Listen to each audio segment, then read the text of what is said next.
Hello medicos, myself Urva Thakur, welcome back to my YouTube channel MLT learning station. तो आज हम start करने जा रहे हैं हिस्टोपैथोलॉजी का लेक्चर 2। ठीक है फ्रेंड्स, तो हिस्टोपैथोलॉजी के बारे में तो आप सभी जानते ही है। Histopathology department medical laboratory technology के मोस्ट इम्पॉर्टेंट ब्रांच में से एक है। सबसे पहले हम बात करेंगे हिस्टोपैथोलॉजी स्पेसिमेन। हिस्टोपैथोलॉजी की लैब में काम करने के लिए, लैब में इन्वेस्टिगेशन करने के लिए सबसे पहले हमको टिश्यू की रिक्वायरमेंट होती है, जो हमारे बॉडी ऑर्गन को फॉर्म करता है। टिश्यू को बॉडी से बाहर रिमूव करने के लिए जो प्रोसेस होती है वह सम टाइप्स की होती है। तो some types of sample collection, पहला है बायोप्सी। लिविंग मैमल्स से टिश्यू को बाहर निकालने की प्रोसेस को बायोप्सी कहा जाता है। टिश्यू डिसीज की इन्वेस्टिगेशन करने के लिए बायोप्सी की जाती है, और बायोप्सी आपके बॉडी से टिश्यू का एक सेक्शन या सेल्स का एक सैंपल रिमूव करने की प्रोसेस है, ताकि लेबोरेटरी में इसका एग्जामिनेशन किया जा सके। तो फ्रेंड्स, बायोप्सी जो होती है वह एक प्रोसेस होती है जिससे टिश्यू के सैंपल को बॉडी से बाहर रिमूव किया जाता है। तो बायोप्सी जो होती है वह लिविंग ऑर्गेनिज्म से ली जाती है। इसका मतलब यह है कि जो जीवित व्यक्ति होते हैं उनके बॉडी से टिश्यू का कोई सेक्शन रिमूव करना वह बायोप्सी कहलाता है। अब है टाइप्स ऑफ बायोप्सी। बायोप्सी दो टाइप की होती है, एक्सीजनल बायोप्सी और incisional biopsy. Excisional biopsy lymph और ट्यूमर को बॉडी से बाहर निकाल दिया जाता है, तो इस प्रोसेस को एक्सीजनल बायोप्सी कहते हैं। जस्ट इसके अपोजिट होती है इंसीजनल बायोप्सी। लिम्फ और ट्यूमर के किसी पार्ट को बॉडी से रिमूव किया जाता है, तो इस प्रोसेस को इंसीजनल बायोप्सी कहते हैं। तो फ्रेंड्स, एक्सीजनल बायोप्सी में क्या होता है कि मान लीजिए हमारी बॉडी में कोई ट्यूमर है, टेक्नीशियन के द्वारा उस पूरे के पूरे ट्यूमर को बॉडी से रिमूव करना एक्सीजनल बायोप्सी कहलाता है। ठीक है फ्रेंड्स, फिर है इंसीजनल बायोप्सी। हमारी बॉडी में जब कोई लिम्फ या ट्यूमर बन जाता है, तब उस ट्यूमर के किसी एक पार्ट को या फिर ट्यूमर के किसी सेक्शन को रिमूव करना, बॉडी से बाहर रिमूव करना इंसीजनल बायोप्सी कहलाता है। अब नेक्स्ट है ऑटोप्सी। ऑटोप्सी जो होती है वह बायोप्सी के जस्ट अपोजिट होती है। जिस प्रकार से बायोप्सी में लिविंग ऑर्गेनिज्म की बॉडी से टिश्यू का सेक्शन रिमूव किया जाता था, तो उससे बायोप्सी कहते थे, जस्ट उसके डिफरेंट होती है ऑटोप्सी। ऑटोप्सी में मृत शरीर से टिश्यू का सेक्शन लिया जाता है। तो देखते हैं, ऑटोप्सी को पोस्टमार्टम एग्जामिनेशन भी कहा जाता है। ऑटोप्सी एक स्पेसिफिक सर्जिकल प्रोसीजर है। ऑटोप्सी मृत्यु के बाद बॉडी की मेडिकल जांच है। तो फ्रेंड्स, ऑटोप्सी को पोस्टमार्टम एग्जामिनेशन भी कहा जाता है। यह एक स्पेसिफिक सर्जिकल प्रोसीजर है। ऑटोप्सी को मृत्यु के बाद बॉडी की मेडिकल जांच, जैसे फॉरेंसिक साइंस के लिए ली जाती है, पोस्टमार्टम करने के लिए किसी पैथोलॉजिस्ट मृत्यु के स्पेसिफिक कारणों और तरीकों का पता लगाने के लिए पोस्टमार्टम एग्जामिनेशन करते हैं। ठीक है फ्रेंड्स, अब हम बात करते हैं रिस्पॉन्सिबिलिटीज की। सैंपल को सर्जिकल रूम से पैथोलॉजी या लेबोरेटरी में जब लाया जाता है, तो सबसे पहले स्पेसिमेन का प्रिजर्वेशन जरूरी होता है। जो स्पेसिमेन हमने लिए हैं वह प्रॉपर फिक्सेटिव होना चाहिए। फिक्सेशन टिश्यू को ऑटोलाइसिस और पुट्रिफिकेशन से बचाता है। ऑटोलाइसिस, पुट्रिफिकेशन सभी के बारे में हम डिटेल में डिस्कस करेंगे। सेकेंड है specimen labelling, logging and identification. जो हमारा सैंपल आया है वह जिस कंटेनर में आएगा वह प्रॉपर लेबल्ड होना चाहिए, जैसे उस पेशेंट का नाम, मोबाइल नंबर, एज, उसका आईपीडी नंबर, ओपीडी नंबर आदि। थर्ड स्टेप है हमारा preparation of the specimen to facilitate their gross and microscopy. मतलब preparation of specimen for microscopy. Tissue का माइक्रोस्कोपिक एग्जामिनेशन करने से पहले की सारी प्रोसेस, जैसे फिक्सेशन, डिकैल्सिफिकेशन, सेक्शनिंग, एम्बेडिंग आदि प्रॉपर तरीके से करनी चाहिए बिना किसी एरर के। अब नेक्स्ट है record keeping. Record keeping, tissue processing की सारी स्टेप्स कंप्लीट होने के बाद हमें पता चल जाता है कि पेशेंट को किस टाइप की डिसीज़ है। यह सब जानने के बाद भी हमें उस रिकॉर्ड को मेंटेन करके रखना है। लॉन्ग टाइम तक मेंटेन करने का रीज़न यह भी होता है कि आगे हम किसी डिसीज़ को इन्वेस्टिगेशन करने के लिए हम इस सैंपल को देख सकते हैं वापस से, या फिर स्टडी पर्पस से भी इस टिश्यू के सेक्शन को प्रिजर्व करके रखना होता है। ठीक है फ्रेंड्स, तो आगे हम बात करते हैं टिश्यू प्रोसेसिंग की। तो जो टिश्यू प्रोसेसिंग होती है उसके नाम जान लेते हैं। जब हम टिश्यू को बायोप्सी या ऑटोप्सी के थ्रू कलेक्ट करते हैं, कलेक्ट करने से लेकर उस टिश्यू में कौन सी डिसीज़ है यह जानने तक की प्रोसेस टिश्यू प्रोसेसिंग कहलाती है। टिश्यू प्रोसेसिंग को टिश्यू सेक्शन का हार्ट भी कहा जाता है।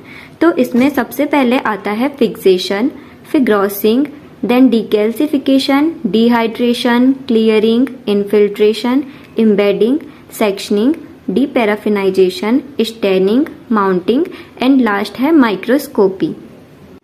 ये सारी प्रोसेस टिश्यू प्रोसेसिंग में होती है। यहाँ बहुत इम्पॉर्टेंट है point of view main exam, tissue processing में से एक क्वेश्चन तो आपका आता ही है। तो चलिए इनके बारे में एक एक करके जान लेते हैं। तो फर्स्ट स्टेप है हमारा फिक्सेशन। लैब में जब भी कोई सैंपल आता है तो हम चेक करेंगे कि उसमें फिक्सेशन प्रॉपर हुआ है या नहीं, क्योंकि सबसे ज़रूरी है फिक्सेशन। फिक्सेशन एक इम्पॉर्टेंट टेक्निक है क्योंकि वह टिश्यू को ऑटोलाइसिस एंड पुट्रिफिकेशन से बचाता है। ऑटोलाइसिस एंड पुट्रिफिकेशन से बचाने पर हम टिश्यू को बेटर डायग्नोज कर पाएंगे। तो फ्रेंड्स, यहाँ दो टर्मिनोलॉजी आई है, ऑटोलाइसिस एंड पुट्रिफिकेशन। तो जानते हैं आखिर ये होता क्या है। ऑटोलाइसिस, जैसा कि नाम से स्पष्ट है, ऑटोलाइसिस दो शब्द से मिलकर बना है। पहला ऑटो, जिसका मीनिंग होता है स्वयं, और दूसरा होता है लाइसिस, जिसका मतलब होता है टूटना, किसी चीज को तोड़ना। तो ऑटोलाइसिस में क्या होता है कि सेल अपने ही स्ट्रक्चर का डिस्ट्रक्शन करने लगती है अपने द्वारा रिलीज एंजाइम के द्वारा। तो फ्रेंड्स, जो क्या होता है कि ऑटोलाइसिस में सेल अपने ही द्वारा रिलीज करती है एक एंजाइम, जो एंजाइम उसके खुद के स्ट्रक्चर को डिस्ट्रक्ट करने लगता है। दूसरा होता है पुट्रिफिकेशन। पुट्रिफिकेशन किसी बैक्टीरिया या फंगाई के द्वारा सेल का डिस्ट्रक्शन होना पुट्रिफिकेशन कहलाता है। ठीक है फ्रेंड्स, अगर सेल का डिस्ट्रक्शन हो जाएगा तो उसका डायग्नोज सही से नहीं हो पाएगा।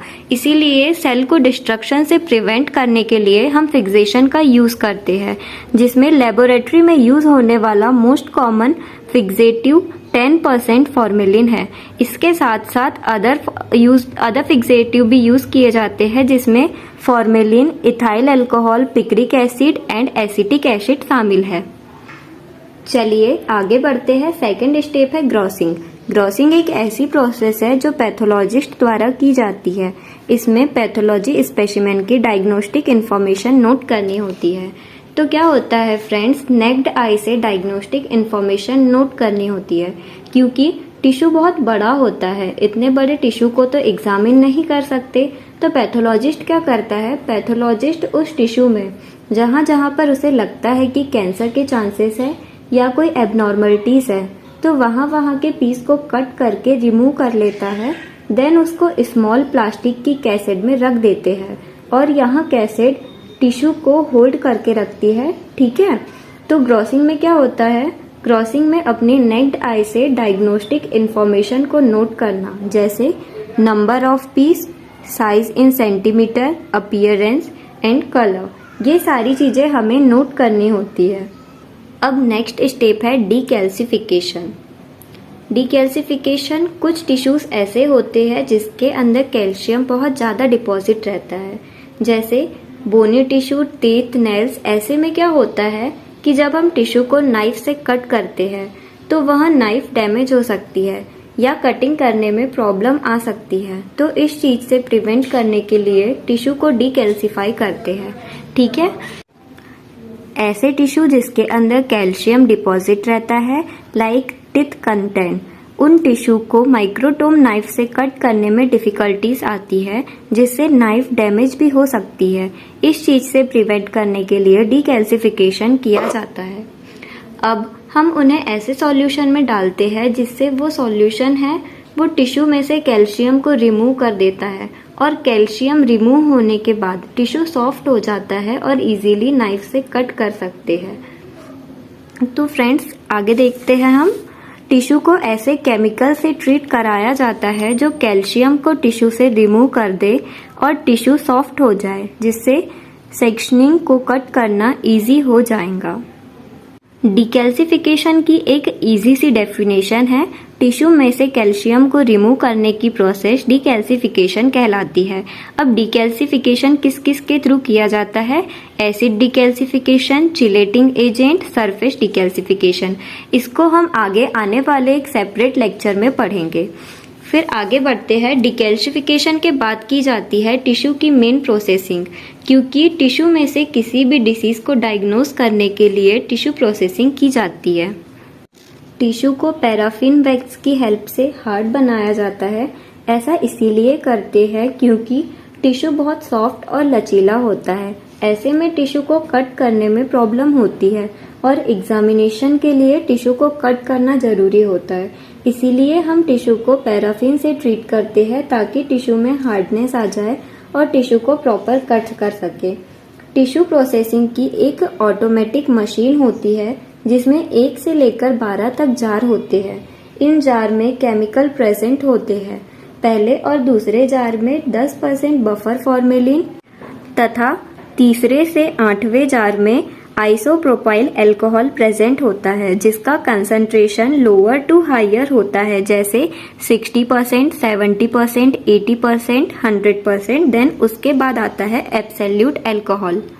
इसके बाद 9वें और 10वें जार में ज़ाइलिन प्रेजेंट होता है और 11वें और 12वें जार में पैराफिन वैक्स प्रेजेंट होता है।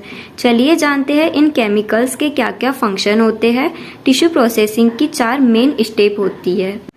टिश्यू प्रोसेसिंग की मेन 4 स्टेप होती है: fixation, dehydration, clearing and impregnation. First step है फिक्सेशन। फिक्सेशन में हम टिश्यू को 10% फॉर्मेलिन में फिक्स करके रखते हैं, क्योंकि जो फॉर्मेलिन होता है वह टिश्यू को प्रिजर्व करके रखता है, उसकी मॉर्फोलॉजी को जैसी की वैसी बनाए रखता है और स्ट्रक्चर को मेंटेन करता है, ताकि हमें आगे स्टडी करने में प्रॉब्लम ना हो। सेकेंड स्टेप जो है वो है डिहाइड्रेशन। टिश्यू से वाटर को रिमूव करने की प्रोसेस डिहाइड्रेशन कहलाती है। यहाँ एक इम्पॉर्टेंट प्रोसेस है क्योंकि पैराफिन वैक्स वाटर की प्रेजेंट में बाइंड नहीं होता। तो दोस्तों, सेकेंड स्टेप है हमारी डिहाइड्रेशन। डिहाइड्रेशन का मतलब होता है पानी की कमी। तो टिश्यू को हमने अभी फॉर्मेलिन से ट्रीट किया जिसमें पानी भी प्रेजेंट था, तो पानी टिश्यू में आ जाता है और जो वाटर होता है वो पैराफिन वैक्स के साथ सॉल्यूबल नहीं होता, इसीलिए टिश्यू में से वाटर को निकाला जाता है और इस प्रोसेस के लिए मोस्ट कॉमनली अल्कोहल का यूज किया जाता है। इसका कॉन्सेंट्रेशन लोअर टू हायर होता है, मतलब 70% अल्कोहल, 80% अल्कोहल, फिर 90% अल्कोहल, देन 100% अल्कोहल। ठीक है, तो डिहाइड्रेशन की प्रोसेस में अल्कोहल की हेल्प से टिश्यू से वाटर को रिमूव किया जाता है। अब थर्ड स्टेप है हमारा क्लियरिंग, जिसको हम डी एल्कोहलाइजेशन भी बोलते हैं। अब अल्कोहल ने वाटर में से टिश्यू को तो रिमूव कर दिया, लेकिन अल्कोहल टिश्यू के अंदर आ जाएगा और अल्कोहल भी पैराफिन वैक्स के साथ सॉल्यूबल नहीं होता, तो इस अल्कोहल को भी रिमूव करना होगा। इसके लिए हम क्लियरिंग एजेंट का यूज करते हैं, जिससे हम मोस्ट कॉमनली यूज करते हैं ज़ाइलिन। ज़ाइलिन जो होता है वह टिश्यू में से अल्कोहल को रिमूव कर देता है और जो ज़ाइलिन है वह पैराफिन वैक्स के साथ भी सॉल्यूबल होती है। ओके, तो थर्ड स्टेप में हमने ज़ाइलिन की हेल्प से अल्कोहल को रिमूव किए हैं। अब है फोर्थ स्टेप, इनफिल्ट्रेशन एंड इम्प्रिग्नेशन। इस फोर्थ स्टेप में हम यूज करते हैं पैराफिन वैक्स। ये पैराफिन वैक्स टिश्यू को इंटरनल सपोर्ट प्रदान करता है, सेल्यूलर स्ट्रक्चर को होल्ड करके रखता है और सेल्यूलर स्पेस को कवर करता है। तो यहाँ सेल्यूलर स्ट्रक्चर को होल्ड करके रखता है, यहाँ इंट्रा सेल्यूलर स्पेस को फिल करता है और इसमें पैराफिन वैक्स का यूज होता है। मतलब पैराफिन वैक्स की हेल्प से ही हम इम्प्रेग्नेशन की प्रोसेस को कंप्लीट करते हैं।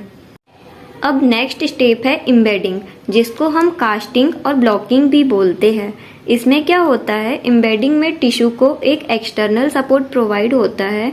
इसके पहले हमने इन्फिल्ट्रेशन पढ़े थे, जिसमें टिश्यू को इंटरनल सपोर्ट मिल रहा था। अब टिश्यू को एक्सटर्नल सपोर्ट प्रदान करने के लिए एम्बेडिंग की जाती है। ऐसा इसीलिए किया जाता है क्योंकि जो टिश्यू है वह बहुत सॉफ्ट होता है, ऐसे में उसे कट करना बहुत मुश्किल होगा। इसीलिए टिश्यू को एक्सटर्नल सपोर्ट दिया जाता है, जिससे टिश्यू को इजीली कट किया जा सके। अब एम्बेडिंग मीडिया, जिसका नाम है पैराफिन वैक्स, और अदर एम्बेडिंग मीडिया में हम कार्बोवैक्स, पैराप्लास्ट और सेलॉइडिन का यूज करते हैं। तो एम्बेडिंग करने के लिए हम जिस मीडिया का यूज करते हैं उसे कहते हैं paraffin wax. Paraffin wax most commonly use किया जाता है। अब नेक्स्ट है trimming of blocks. Tissue blocks की सरफेस पर जितना पैराफिन वैक्स होता है उसे ट्रिमिंग के जरिए रिमूव कर दिया जाता है, जो सेक्शनिंग के लिए टिश्यू में से एक सुटेबल एरिया को एक्सपोज करता है। ट्रिमिंग ऑफ ब्लॉक्स, अब इसमें क्या होता है, जो टिश्यू है वह ब्लॉक के अंदर है, तो इसमें क्या करना होता है, जो टिश्यू ब्लॉक है उसके ऊपर की एक्स्ट्रा वैक्स को रिमूव करना होता है, ताकि जो टिश्यू है वह बाहर एक्सपोज हो सके। इसके लिए हम टिश्यू ब्लॉक की ट्रिमिंग करते हैं नाइफ से, जिससे टिश्यू बाहर की तरफ एक्सपोज हो सके। अब नेक्स्ट स्टेप है सेक्शनिंग ऑफ ब्लॉक। अब नेक्स्ट है सेक्शनिंग ऑफ ब्लॉक। ट्रिमिंग के बाद माइक्रोटोम की हेल्प से टिश्यू का सेक्शन कट किया जाता है। दूसरा पॉइंट है हमारा, टिश्यू ब्लॉक को माइक्रोटोम मशीन के होल्डर में फिक्स करते हैं। टिश्यू के ब्लॉक को माइक्रोटोम मशीन के ब्लॉक होल्डर में फिक्स करते हैं और माइक्रोटोम मशीन को इस तरह फिक्स करते हैं कि वह 3 to 5 माइक्रोन मीटर का सेक्शन कट करे। सेट करने के बाद हम माइक्रोटोम मशीन की हेल्प से टिश्यू के सेक्शन को कट करने लगते हैं। देन कट करते टाइम एक रिबन जैसा लेयर निकलता है और इस रिबन की थिकनेस 3 to 5 माइक्रोन मीटर की होती है। इस थिन सेक्शन को निकालेंगे और सेक्शन को वाटर बाथ में फ्लोट करा देते हैं। इससे क्या होता है कि जो सेक्शन में जो भी रिंकल्स है या फिर फोल्ड्स है वह रिमूव हो जाती है। इसके बाद जिलेटिन से कोटेड ग्लास स्लाइड से इस सेक्शन को पिक करते हैं। ग्लास स्लाइड को जिलेटिन से कवर करने का कारण यह है कि जिलेटिन से टिश्यू का सेक्शन इजीली अडेयर हो जाए, मतलब उससे चिपक जाए। टिश्यू के सेक्शन को पिक करने के बाद उसे ड्राई करते हैं, drying the section.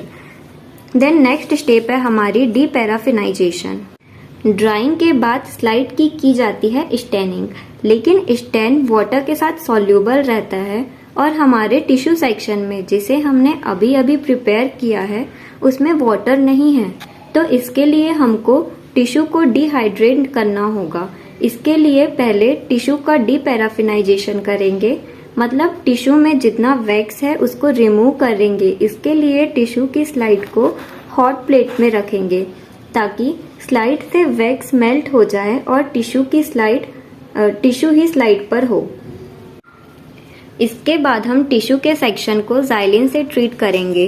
Xylene paraffin में सॉल्यूबल होता है, तो स्लाइड से पैराफिन वैक्स को कम्प्लीटली रिमूव कर देता है। हम टिश्यू के सेक्शन को ज़ाइलिन से ट्रीट करेंगे। जो ज़ाइलिन होता है वह पैराफिन वैक्स के साथ सॉल्यूबल होता है, तो ज़ाइलिन से ट्रीट करने का हमारा पर्पस यह है कि ज़ाइलिन जो होता है वह बचे कुचे वैक्स को भी रिमूव कर देता है। इसके बाद अब टिश्यू के सेक्शन को अल्कोहल से हाइड्रेट करेंगे। तो हम पहले 100% अल्कोहल लेंगे, फिर 70% अल्कोहल लेंगे, देन 50% अल्कोहल लेंगे। अब टिश्यू का सेक्शन हाइड्रेट हो गया है, तो अब हम इस टिश्यू के सेक्शन को इजीली स्टेन कर सकते हैं। तो नेक्स्ट स्टेप है स्टेनिंग। सेक्शन को हेमेटॉक्सिलिन एंड इयोसिन स्टेन से स्टेन किया जाता है। स्टेनिंग के बाद फिर से वाटर को रिमूव किया जाता है ताकि स्लाइड को लॉन्ग टर्म तक स्टोर करके रख सके। हिस्टोपैथोलॉजी में जो मोस्ट कॉमन स्टेन यूज की जाती है वह है हेमेटॉक्सिलिन एंड इयोसिन, जिसे H&E स्टेनिंग के नाम से भी जाना जाता है। इसके अलावा कुछ स्पेशल कंडीशंस के लिए अलग अलग स्टेन भी यूज की जाती है, जैसे trichrome stain, PAS stain, but जो रूटीनली की जाती है वह है H&E स्टेनिंग। तो हम बात करेंगे H&E स्टेनिंग की। टिश्यू जब हाइड्रेट हो जाएगा उसके बाद हम करेंगे H&E स्टेनिंग। टिश्यू स्टेन हो जाएगा, इसके बाद हमें वाटर की ज़रूरत नहीं है, इसीलिए अब हम वाटर को रिमूव करेंगे। इसके लिए हम टिश्यू को डिहाइड्रेट करेंगे अल्कोहल की हेल्प से। Alcohol it's required dehydrate step lower to higher concentration 60%, 80% and 100%। तो वाटर को रिमूव करने के लिए लोअर टू हायर कंसंट्रेशन में अल्कोहल को लेंगे, जिसमें पहले 60%, फिर 80%, फिर 100% अल्कोहल का यूज करके वाटर को रिमूव करेंगे। अब टिश्यू के सेक्शन में अल्कोहल आ गया, तो इसको हम ज़ाइलिन से ट्रीट करेंगे और जो ज़ाइलिन है वह टिश्यू में से अल्कोहल को रिमूव कर देगा। Xylene its completely removed alcohol from the slide. Then next step है हमारा mounting. Mount the slide with DPX। Staining के बाद टिश्यू की माउंटिंग की जाती है DPX से। DPX से माउंट करने पर सेल का स्ट्रक्चर जैसा का वैसा बना रहता है और उसकी मॉर्फोलॉजी चेंज नहीं होती है। इससे क्या होता है कि टिश्यू की स्लाइड है उसको लॉन्ग टाइम तक प्रिजर्व करके रखा जा सकता है। माउंटिंग के बाद जो लास्ट स्टेप बचता है वह है माइक्रोस्कोपी। यह सारी प्रोसेस के बाद टेक्नोलॉजिस्ट स्लाइड की स्टडी करते हैं माइक्रोस्कोप से और डिसीज को डायग्नोज करते हैं to help of diagnose disease. ठीक है फ्रेंड्स, तो आज के इस लेक्चर में हमने जाना कि हिस्टोपैथोलॉजी डिपार्टमेंट में क्या क्या होता है, किस किस तरीके से सैंपल लिया जाता है, सैंपल को कैसे प्रोसेस किया जाता है। तो ठीक है फ्रेंड्स, मिलते हैं नेक्स्ट लेक्चर में। Thank you.